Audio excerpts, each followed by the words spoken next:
Hello everyone, in this video we'll go over finding all extrema, so we're going to find local min and local max. So in order to do that we're essentially going to use the first derivative test. So we're going to find f prime.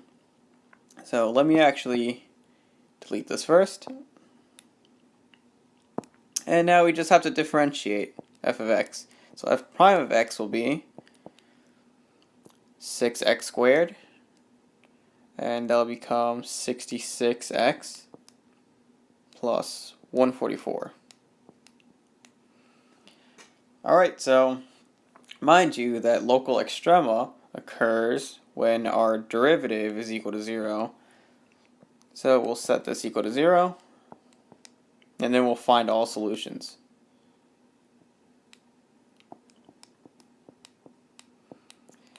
Now this is a quadratic, so we can just factor.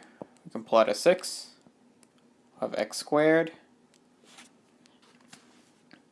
That should be a minus.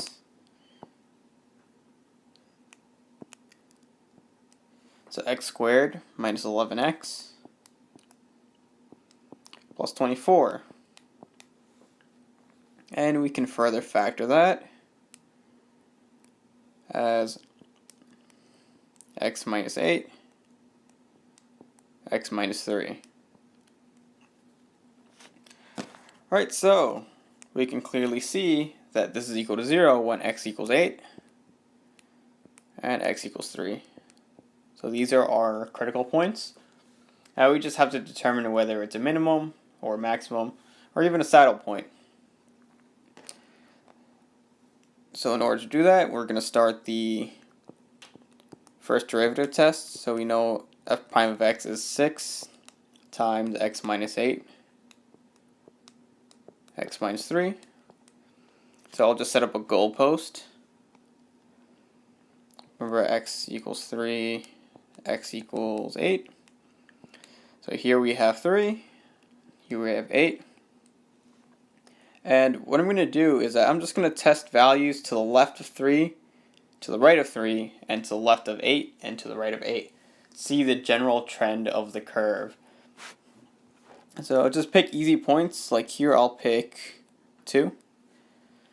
So f prime of 2, 6, 2 minus 8, 2 minus 3. Now I don't actually care about the function value. All I care about is whether it's positive or negative. And that's essentially what the first derivative test is. So 6 times 2 minus 8, that's negative. 2 minus 3 will be negative. So negative times negative gives you positive. So f prime of 2 will be positive. So here we have positive values to the left of 3. And so we have downward slopes. Alright, so let's test something to the right of 3, like 4. Again, something easy. And let me get rid of this.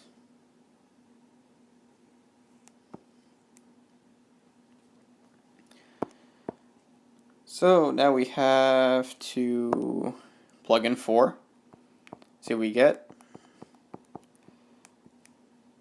So we have 4 minus 8 in this quantity and 4 minus 3.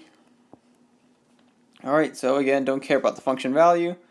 4 minus 8 is negative. 4 minus 3 is positive. So we have a positive 6 here. So positive times negative is negative. So we have a negative value here. Oh, I made a mistake here. This should be going upwards. So that's positive slopes here, and these are negative slopes. And now we just have to focus on 8. Now notice we already tested to the left of 8 by picking 4. So let's just test to the right. Let's pick 9. And we'll try it again. 6, 9 minus 8, 9 minus 3. It's positive, positive, and positive, which equals positive. So we have positive values to the right of 8. Or positive slopes. Alright, so we can see the general trend here. We have, from the left of 3, we have positive slopes.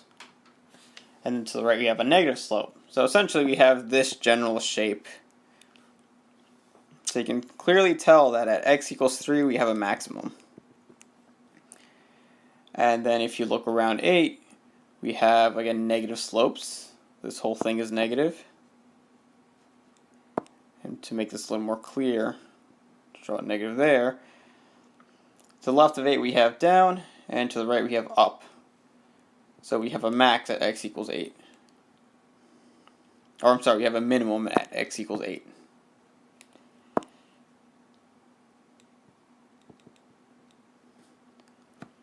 And that's it. We found all relative extrema. We have a max at x equals 3. And a min at x equals 8. And that's about it.